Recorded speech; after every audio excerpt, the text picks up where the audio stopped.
A gente vai entrevistar o advogado Rodrigo Monteiro de Castro, que é sócio do Monteiro de Castro e coautor da Lei da SAF, para falar sobre esse assunto com a gente. Muito obrigado, doutor, pela presença no Bastidores CNN. Gostaria que o senhor explicasse de que maneira reduzir esse tributo pode contribuir para o futebol brasileiro. Boa tarde, é um prazer estar aqui com vocês e os seus ouvintes. Eu acho que antes dessa resposta é necessário uma pequena explicação, um pequeno retoque. Na verdade, não se trata de redução, se trata de manutenção de uma política pública que foi instituída há muito pouco tempo, em 2021, por ocasião da lei da SAF, uma lei de autoria do senador Rodrigo Pacheco, que viabilizou a criação de um mercado que inexistia no Brasil, o mercado das SAFs e o mercado do futebol.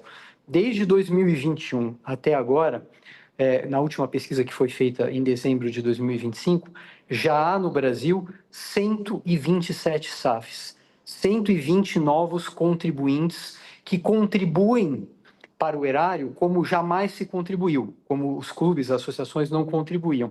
E este regime, que é um regime novo, um regime recente, que viabilizou a formação deste ambiente, que fez com que investidores locais ou internacionais acreditassem, né, que haveria aqui um negócio a se realizar, que fizeram cálculos empresariais, que estão investindo no futebol e no Brasil, eles se depararam durante o processo de tramitação da reforma tributária com um acréscimo de algo que recém foi introduzido no sistema da ordem de 120%. Então, o ponto é, a reforma tributária impactou as SAFs de modo brutal, né? É quase um impacto quase confiscatório.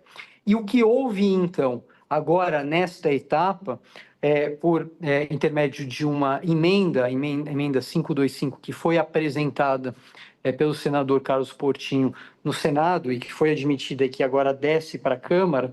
Então, justamente, é a votação sobre a forma de destaque, são os destaques, se não me engano, 9 e 10, que vai acontecer esta noite, que tenta, então, não diminuir, mas simplesmente manter um regime tributário que ele é muito interessante ao governo. É muito interessante porque criou uma sistemática que jamais existiu em 120 anos de desenvolvimento da atividade de futebol no Brasil.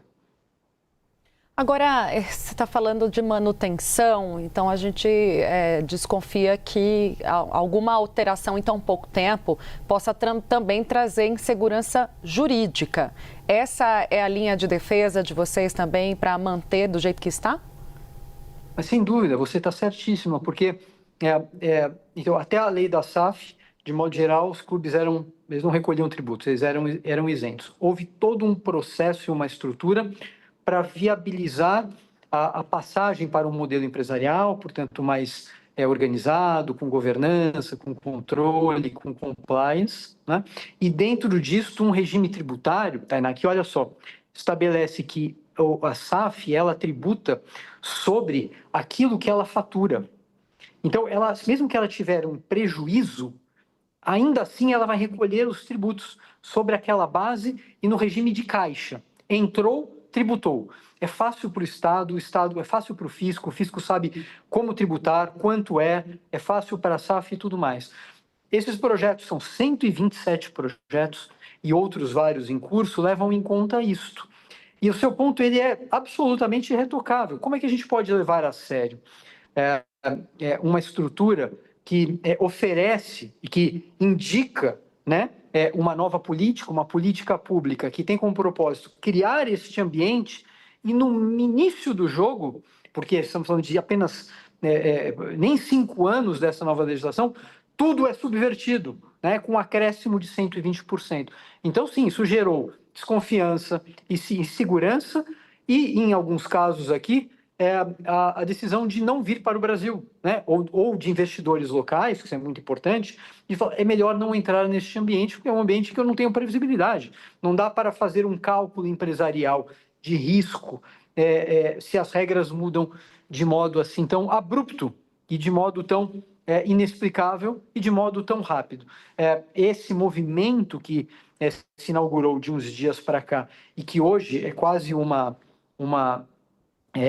avalanche, então são clubes, SAFs, congressistas e assim por diante, no sentido de demonstrar que isto pode interromper um processo muito bem, muito organizado e que interessa ao torcedor, interessa aos times, interessa ao fisco também, né? Porque a partir da criação do mercado da SAF, surgem novos contribuintes e dezenas de relações jurídicas que passam a ser tributadas. Nós conversamos com o advogado Rodrigo Monteiro de Castro, sócio do Monteiro de Castro e coautor da lei da SAF. Obrigado pela participação, doutor. Vamos ver como vai ser essa votação final e aí o senhor volta para novamente dar uma entrevista aqui no Bastidores CNN. Obrigado. Será um prazer. Boa tarde.